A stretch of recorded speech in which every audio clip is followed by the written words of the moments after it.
You finished The Little Prince at 14 or 24 or last week for the first time and you cried and you closed the book and filed that cry under beautiful. Hi, welcome to Lily's Lit Tech episode number, I think this is episode number 9.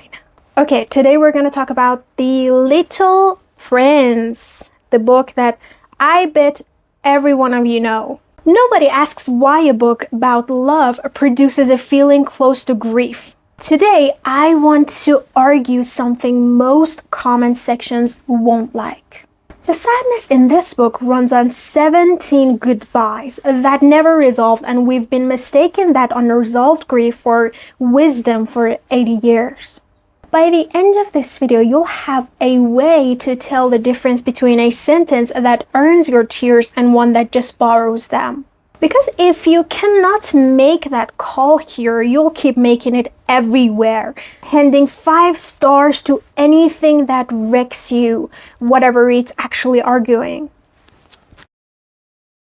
Exupéry wrote this in 1943 in exile, mourning a world of war, trying to remind grown-ups of something children already knew. The most important things in the world cannot be seen, like love, friendship, a rose that you love because you watered it. That's the project, and it's a good one, but watch what the book does with it. The prince leaves the rose, he leaves the fox, he leaves the narrator. Every relationship in this book ends in departure, and the prose treats each departure like a lesson rather than a loss. Exupéry built something tender. Tenderness is real, and it's not nothing. Tenderness without resolution is just comfort, and we've been calling that comfort depth for 80 years.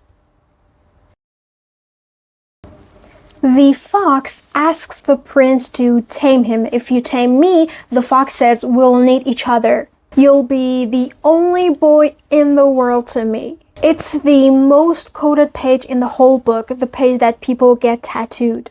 Now, read the line that comes right after the quotable one. You become responsible forever for what you have tamed. Forever, not until you leave. The prince tames the fox, then walks back to his rose. And the fox is left exactly where forever put him, bonded to someone who chose somewhere else.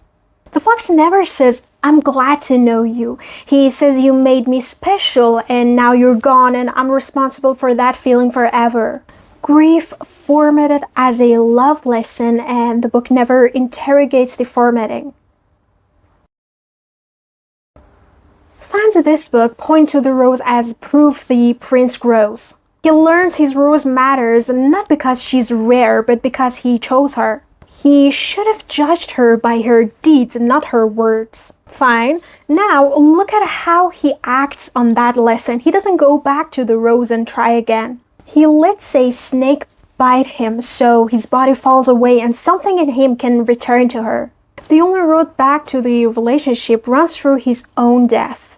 Needing your own death to make a relationship work is despair, however good the illustrations are. The narrator is lost in the desert, dying of thirst when the prince finds him. They talk and they dig a well together. For one stretch of this book, 2 people actually build something instead of losing it. Then the prince leaves the same way everyone leaves in the book. And the narrator goes home to tell us, look up at the stars and if you hear laughter, that's him. That is not an ending, that's a man teaching himself to mistake the sky for company. The narrator survives the desert and spends the rest of his life staring upward instead of forward. There's a strong version of the counter-argument, so let's take it seriously. This book is honest about loss, the objection goes, and the honesty is exactly why it's beautiful. I'll grant the honesty. My disagreement is with what the book does after the honesty. None of the 3 relationships rebuild, no one finds new love, no one grows past the loss. They just describe it more beautifully. There's a second, stronger version of this objection, and it deserves its own answer. This is a children's book. Why demand philosophical resolution from a fable written for kids? Because the best children's books already do it. Compare this to Charlotte's Web. Charlotte dies. She leaves Wilbur exactly the way the rose leaves the prince. But Wilbur doesn't spend the rest of his life staring at the barn door. He takes her children, he grows, he lives. The loss is real and it opens a door anyway. The little prince closes the door and calls the darkness beautiful. Children understand loss before anyone hands them a book about it. What they need from the story isn't permission to grieve. They already grieve. What they need is proof that grief isn't the end of the story. A book can be honest about loss and still hand the reader somewhere to go afterward. This one doesn't, and that gap is the actual argument.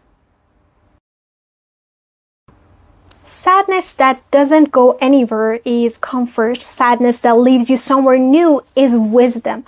I still do love this book anyway.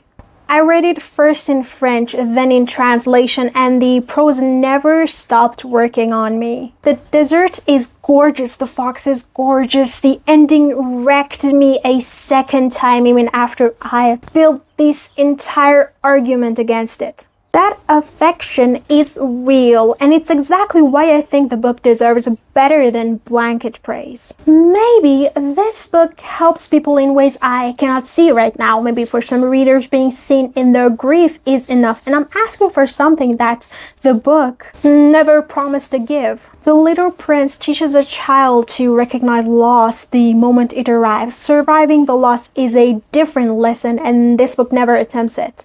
Okay, this is the end. Thank you for watching. Take care and have fun with your favorite books. See you then. Bye!